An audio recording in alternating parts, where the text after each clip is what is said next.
My name is Julia Devine. I'm 24 years old, an electrician apprentice, and, according to my mother, the living proof that some people are just wired wrong. She always said it with a half smile, half sigh, the kind that pretends to be a joke but lands like a diagnosis. In my house, the electricity wasn't the only thing in desperate need of rewiring. The walls were clean, the floors were spotless, but emotionally, we were one overloaded breaker away from burning the whole place down. My room wasn't upstairs with the sunlight and the scented candles. No, I lived in the basement, not because there wasn't space, there was, but because, as my mother put it, that's where you belong until you figure your life out.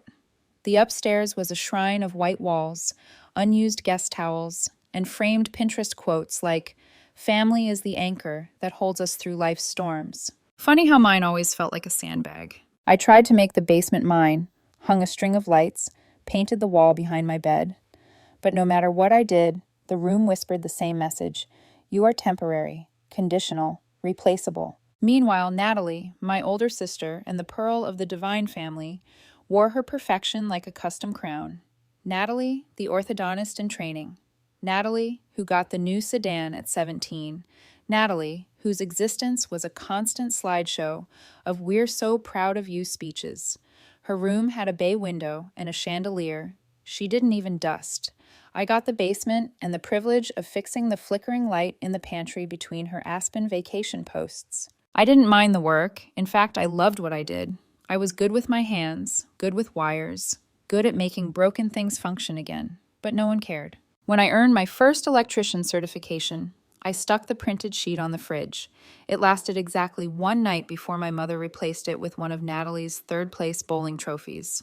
It didn't match the decor, she said, without lifting her eyes from her coffee. Sometimes I wondered if I'd been adopted.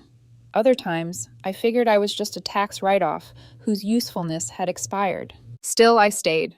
I stayed when Dad joked that I installed lights because I couldn't shine on my own. I stayed when Mom said Natalie never made them worry. I paid rent. I paid for my tools.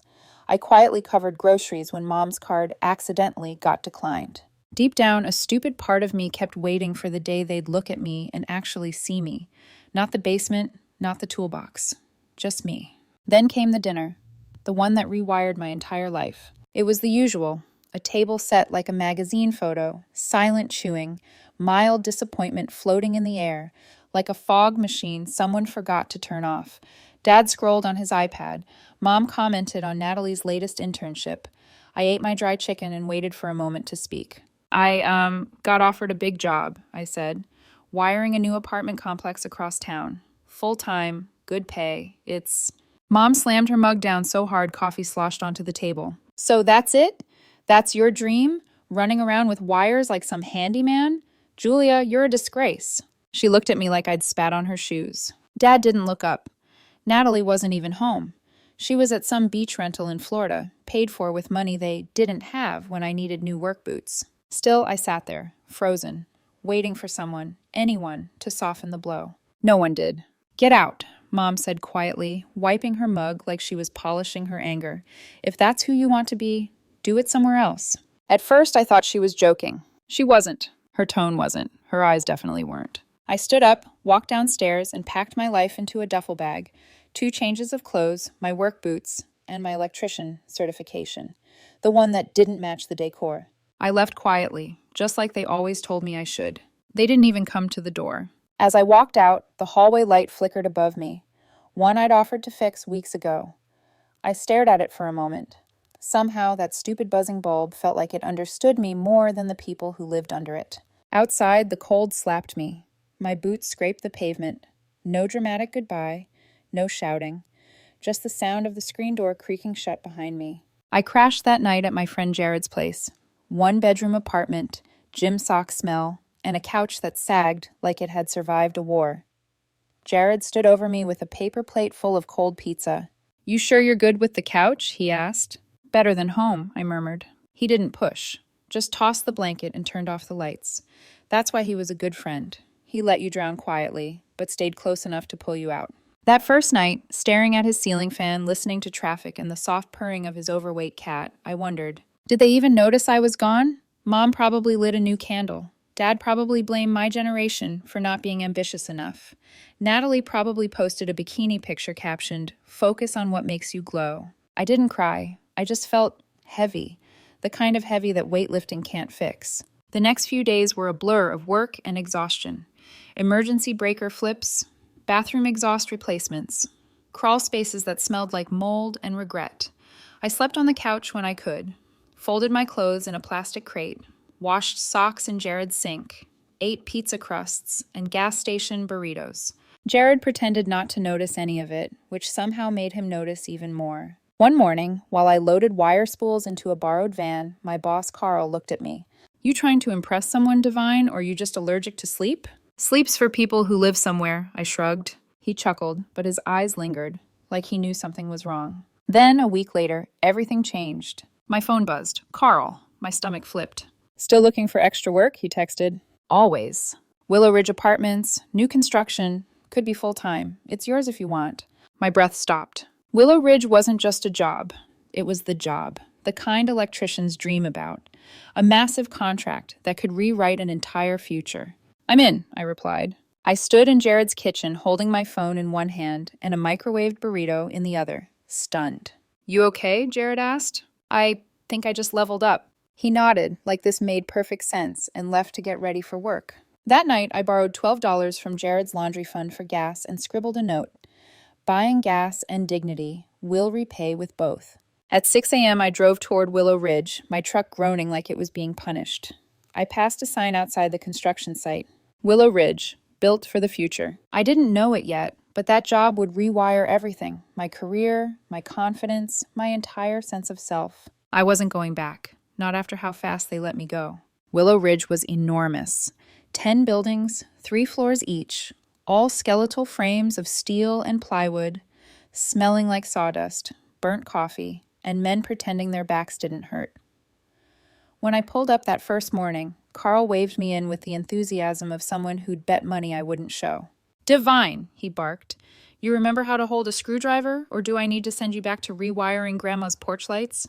"I've evolved," I deadpanned. "I wire wine fridges now." He snorted and tossed me a hard hat. "Apartment 304A. Dave's crew. Don't make me regret this." Dave was a cranky, gray-bearded man, shaped like a refrigerator with limbs. When I introduced myself, he grunted, pointed at a tangled mess of wires, and said, "Fix it." I did, before lunch. Dave inspected it with a frown so severe it looked like it might crack his face. "Not bad," he muttered, which, from Dave, was basically a heartfelt hug. We worked 10-hour days, 6 days a week. I rarely checked my phone. There were no texts, no missed calls, no apologies. Just silence. The kind that didn't hurt anymore, but hummed, like an empty wire finally disconnected from a power source that kept burning you. In the Divine house, I imagined my name wasn't mentioned. Mom probably blamed stress. Dad blamed society. Natalie was likely choosing centerpieces for her future wedding, while sipping a latte I once paid for without anyone knowing. 3 weeks in, after I saved the crew from mislabeling a panel that would have fried a $12,000 HVAC unit, Carl pulled me aside. It was lunch. I was chewing the world's saddest peanut butter sandwich, and he leaned against a crate of junction boxes. "You want to make this permanent?" he asked. I blinked. "Seriously? I need someone dependable, someone who shows up, someone who doesn't whine." He shrugged. "You're not perfect, but you work hard, and that matters more than degrees or shiny resumes." He handed me a folded slip of paper. I opened it. A pay raise, a real one, a number that made my throat tighten. Something in my chest cracked open, quietly, painfully, like the world finally whispered, "You're allowed to exist." That night after work, I sat on Jared's couch, still warm from his cat, staring at that slip of paper. My eyes stung. Not from dust, not from insulation. From relief. The next morning, I put down a deposit on a studio apartment on the edge of town. Month-to-month lease. No stove, no bed frame, just 4 walls, a ceiling fan that creaked dramatically, and a carpet that looked like it had survived a crime scene. But it was mine. I bought a cheap mattress off a guy on Facebook. A spring poked me every time I rolled left, but it was mine. I ate spaghetti from a plastic bowl, used a milk crate as a nightstand, plugged in a thrift store lamp that buzzed whenever you touched it too fast. And at night, when the building settled and the silence wrapped around me, it felt like something I'd never had before. Peace. Meanwhile, across town, the Divine house began to short circuit. It started with the utilities. Mom was on her third call with Monroe County Electric that week. These statements are wrong, she snapped at the poor rep on speakerphone. Our power usage never looks like this. Dad waved it off. Clerical error. Happens during tax season. Except it wasn't an error. It was reality. Natalie, who always floated above family issues like a helium balloon, suddenly hovered near the kitchen table. Did you pay the gas bill? She asked. Mom shuffled through a stack of unopened mail, each envelope louder than the last. I'm handling it, she snapped. But she wasn't. Not without me. For the first time in years, I wasn't there to quietly fix things before they broke.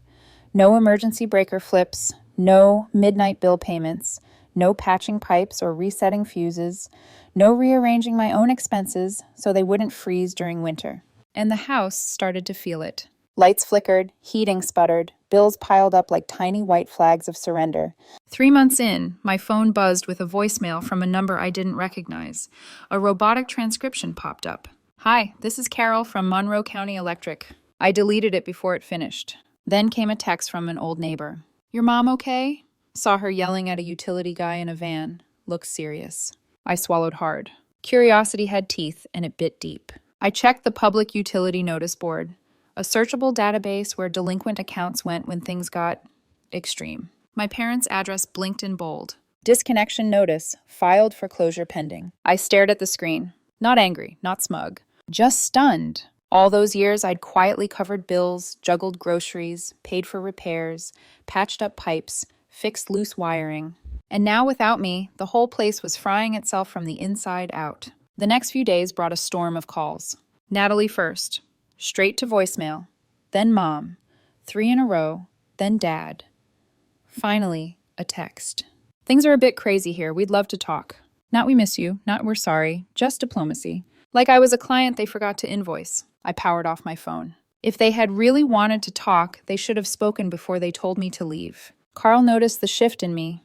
He didn't comment, just handed me a gas card one morning and said, You've got backbone, not a lot of people do. I bit the inside of my cheek, hard, because hearing that from him stung more than any insult from my parents ever had.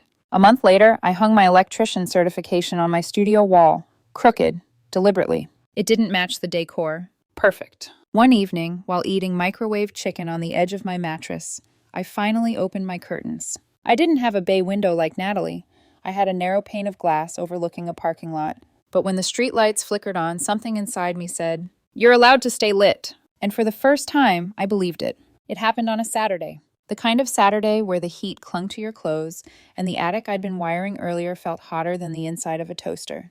I came home to my studio apartment, kicked off my boots, collapsed onto my mattress, and groaned like my soul was trying to escape my body. I had one sock on, a lukewarm burrito in hand, and the AC humming, at a volume that suggested it might quit at any second. My life wasn't glamorous, but it was mine, quiet, predictable, untangled. Then came the knock. Not a neighborly knock, not a delivery knock. No, this was the kind of pounding that carried stress, shame, and unpaid bills behind it. I froze. My heart sank the moment I peered through the peephole. My parents. Mom stood in front, mascara smudged, blouse wrinkled, hair puffed like she'd fought with the humidity, and lost badly. Dad lingered behind her, arms crossed, trying to look stern, but the shifting of his weight gave him away. He looked uncomfortable, nervous, small. I opened the door slowly. Julia, Mom breathed, like my name was oxygen she hadn't tasted in weeks. I didn't answer. I didn't move aside. I just existed there, waiting. After a moment, I stepped back, an unspoken invitation. They walked in and stared around my tiny studio. A single lamp, a folding chair, a mini fridge that whined when it got tired, my mattress on the floor, my certificate on the wall, hung crooked on purpose. Everything humble, everything earned. Mom wrung her hands. We need your help. Of course you do. We fell behind on a few things, she continued. The power, the mortgage, the car got towed last night. Dad added, They're talking about foreclosure. I leaned against the counter, the only counter I owned, and crossed my arms. You told me I was a disgrace, I said quietly. Mom flinched like I'd slapped her. I didn't mean it. We were under so much pressure. I lived in your basement, I cut in. Paid rent. Paid for groceries. Fixed everything, quietly, and you never noticed. Dad cleared his throat, defensive. We all said things we regret. No, I replied. You said things you believed. Silence cracked the air. I felt strangely calm, steady, like I had finally found the breaker switch to every emotional fault line they'd created inside me. Mom's voice broke. We thought maybe you could call the utility company again, or loan us a month or two on the mortgage, just until... There it was, the old family logic. Julia doesn't matter until Julia is useful. I walked to the mini fridge, pulled out 2 water bottles, and placed them gently on the counter in front of them. It's hot out, I said. Take these. Mom stared at the bottles like they were a joke. That's it? She whispered. That's all I'm offering. Dad's jaw clenched. Is this how you treat your family? I looked him dead in the eye, not angry, just done. This is how I treat people who only remember I exist when their house starts falling apart. Mom whispered, we just thought... I know exactly what you thought, I said, and I'm not angry. I'm just done. They stood there for a moment, stunned, waiting for me to break, waiting for the old Julia, the one who fixed everything, to come back. She didn't. They left my apartment carrying the 2 water bottles like they weighed 1,000 pounds. When the door clicked shut, I didn't collapse. I didn't cry. I just sat on my mattress and listened to the silence. My hands were steady. For the first time in my life, they didn't shake. A few days later, I got a text from Natalie. They're freaking out. Good. I stared at it for a long moment, thought about replying. Didn't. Instead, I reached over and flicked my lamp on, smiling when the bulb lit instantly, without flicker. Power was reliable where I lived. A week passed. Then another. No knocks, no voicemails, no guilt-laced texts. Just calm. I didn't realize how loud my childhood home truly was until I stepped out of it. Work kept me steady. Routine kept me grounded. The feeling of independence kept me alive. Then, one Sunday evening, after making myself the saddest but proudest homemade dinner, chicken, roasted potatoes, broccoli, I sat in front of my tiny TV and froze. There it was, my childhood home, on the local news foreclosure segment, the porch wrapped in yellow tape, a battered asset recovery van in the driveway, neighbors standing around pretending not to stare. The reporter spoke in monotone. The Divine property has been seized after multiple defaulted payments and code violations. I muted the TV. Didn't need commentary, I already knew the ending. My eyes drifted to the porch swing, one I used to maintain. I had fixed the chains countless times. I was 12 when Dad handed me a can of Duty 40 and said, "You may not be college material, but at least you're good with your hands." Back then, I mistook it for a compliment. Now I realized it was a warning. They didn't see me, they saw what I provided. And when the work stopped, so did I. My phone buzzed again. Natalie. They're staying with Aunt Liz. Power's out. Mom's crying nonstop. Dad's furious. Another message.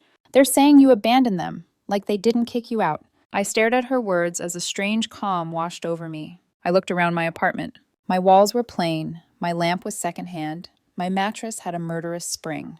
But it was mine. For the first time in my life, I wasn't fixing a mess someone else made. I typed a reply, paused, deleted it. Then I turned off the TV, washed my plate, and dimmed the lamp. Home wasn't a place. Home was peace, and they couldn't repossess that. Then came the twist, the one no one saw coming. Not them, not Natalie, not even me, until the moment the truth hit like a voltage surge. It started with a voicemail from my brother. Panicked, confused, accusatory. "I don't know what you did," he snapped, "but the bank said the mortgage transfer didn't go through. Dad's losing it. What did you do, Julia?" I blinked, then remembered.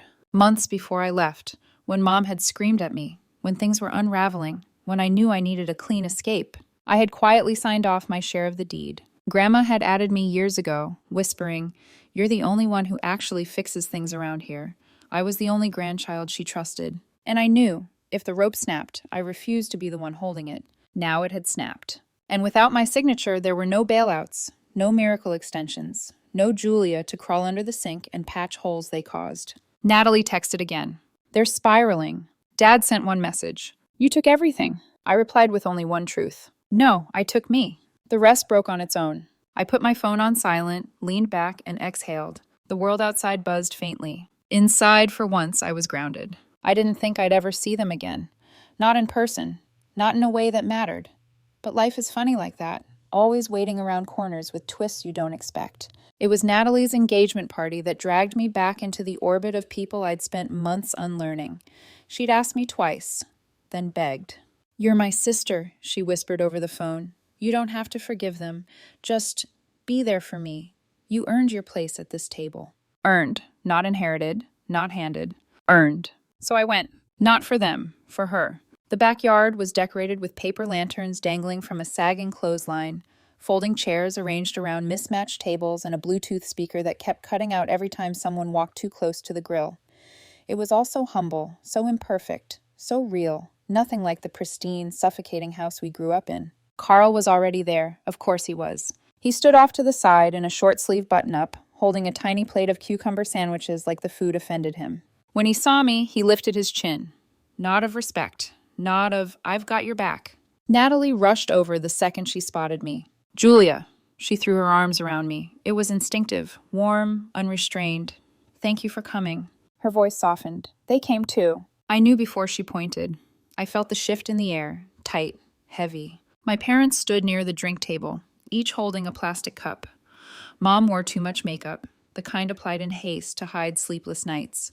Dad's shirt didn't fit right, collar unbuttoned, sleeves straining against arms that had grown softer, older, more defeated.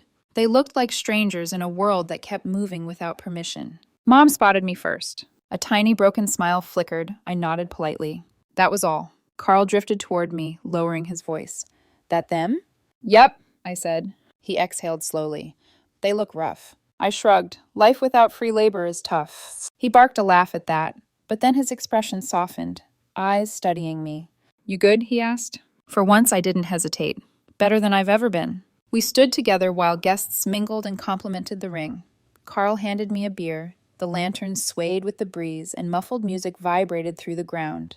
People laughed, chatted, celebrated. My parents watched from the sidelines, not participating, not belonging.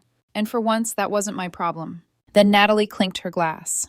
I just want to thank everyone for being here tonight, she said, beaming, especially my big sister. She's been through hell and back, and somehow still showed up for me. Carl raised his beer. Several guests clapped. Someone shouted, You go, Julia! My parents didn't clap. Of course they didn't, but they stared, long and hard. Not with pride, with realization. The daughter they'd discarded was being celebrated in a backyard that wasn't theirs. After the toast, I drifted toward the snack table, needing a breath of air more than I needed a carrot stick. I was pretending to refill my drink when Mom appeared beside me, like she'd been waiting for the moment I was alone. You look healthy, she said. I bit into a carrot. Crunch echoed between us. Thanks, it's a nice party. Natalie's really grown up. Mom nodded, then looked down at her hands. I didn't know we were losing everything when I screamed at you. I did, I replied. Her mouth trembled. We thought you'd come back. Then you shouldn't have meant it when you told me to leave. Her eyes glistened with something between regret and denial. She opened her mouth, another plea forming. But Dad cut in first, storming over with a familiar storm brewing in his brow. You could have helped, he snapped. One call to the bank, Julia. That's all it would have taken. I faced him fully. You told me I was a disgrace. His jaw tightened. That was anger. No, I said softly, and that was honesty. He wanted to argue. I could see it in the way his chest rose, the way his shoulders stiffened. But he had nothing that could stand against the truth. I rebuilt my life while you let yours fall apart, I said. And now you're mad I didn't come running. Mom's lip quivered. We just want to get back on our feet. You want a safety net, I corrected, and I'm not it. Across the yard, Natalie laughed with her fiancé. Carl chatted near the grill, eyes periodically flicking my way, watchful, ready to intervene if needed. Lanterns swayed overhead. Life didn't pause for our confrontation. It kept humming along, indifferent. Dad stepped closer. You're smug now, huh? Think you're better than us? I lifted my drink, took a slow sip. No, I said, just better than I was. And with that, I walked away. No dramatic exit, no raised voice, no tears. Just solid, steady steps, each one a reminder that I was no longer the girl who lived in the basement waiting for scraps of affection. I was Julia Devine, and they couldn't undo that. Days passed. Then a week, everything quieted again. Until Tuesday. I was finishing a job in a high-rise unit, 3rd floor, old wiring, terrible coffee, when my phone lit up with an unfamiliar number. I ignored it. Then another and another. 6 missed calls in 10 minutes. By the time I reached my truck, I had 12 more. The last voicemail wasn't from my parents. It was Natalie. Her voice trembled. Dad's furious. The bank called. The mortgage transfer didn't go through. What did you do? I froze. Then remembered. Months ago, Right before I left for good, I'd quietly signed off my share of the family home. Grandma had added me to the deed before she passed. "You're the only one who actually fixes things," she'd whispered. But I wasn't going to let their financial chaos drown me. I wasn't going to let their house become my anchor. So I removed myself, legally, permanently. Now the rope snapped, and I wasn't tied to it. My phone buzzed again. Mom, Dad, unknown numbers, back-to-back voicemails of panic and rage. Dad's final message: "You took everything." My reply was simple. No, I took myself. The rest broke on its own. I put my phone on silent, started my truck, turned up the radio, and drove forward without looking back.